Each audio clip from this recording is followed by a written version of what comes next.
Bible క్విజ్కి స్వాగతం. ఈరోజు 5 ముఖ్యమైన ప్రశ్నలు మరియు మీ బైబిల్ జ్ఞానాన్ని పరీక్షించుకోండి. మీ కరెక్ట్ ఆన్సర్ కామెంట్ బాక్స్లో కామెంట్ చేయండి. ఎవరెన్ని ప్రశ్నలకు కరెక్ట్ ఆన్సర్ చేశారో వాళ్ళు కామెంట్ బాక్స్లో కామెంట్ చేయటం మర్చిపోకండి. అబ్రహాము తండ్రి పేరేమిటి? ఆప్షన్ ఏ లోతు, ఆప్షన్ బి మెతుషెల, ఆప్షన్ సి నాహోరు, ఆప్షన్ డి తెరహు. అబ్రహాము భార్య అయిన శారమును ఐగుప్తులు ఏమని పరిచయం చేసెను?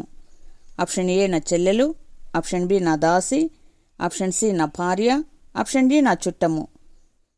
శారా దాసి నాగరకు పుట్టిన కుమారుని పేరేమిటి? ఆప్షన్ ఏ యాకోబు, ఆప్షన్ బి ఇస్సాకు, ఆప్షన్ సి ఇస్మాయేలు, ఆప్షన్ డి ఏషావు. అబ్రహాము ఇంటికి వచ్చిన 3 వ్యక్తులు ఏ పట్టణం నాశనం గురించి చెప్పిరి?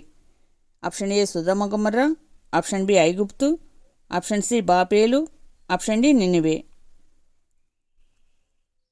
లోతు భార్య వెనక్కి తిరిగి చూసినప్పుడు ఏమైపోయినది? ఆప్షన్ ఏ రాతి స్తంభము, ఆప్షన్ బి ఉప్పు స్తంభము, ఆప్షన్ సి అగ్ని స్తంభము, ఆప్షన్ డి మేఘస్తంభము. మరిన్ని వీడియోల కొరకు మా బైబిల్ ధ్యానమాలిక ఛానల్ ఇప్పుడే సబ్స్క్రైబ్ చేయండి.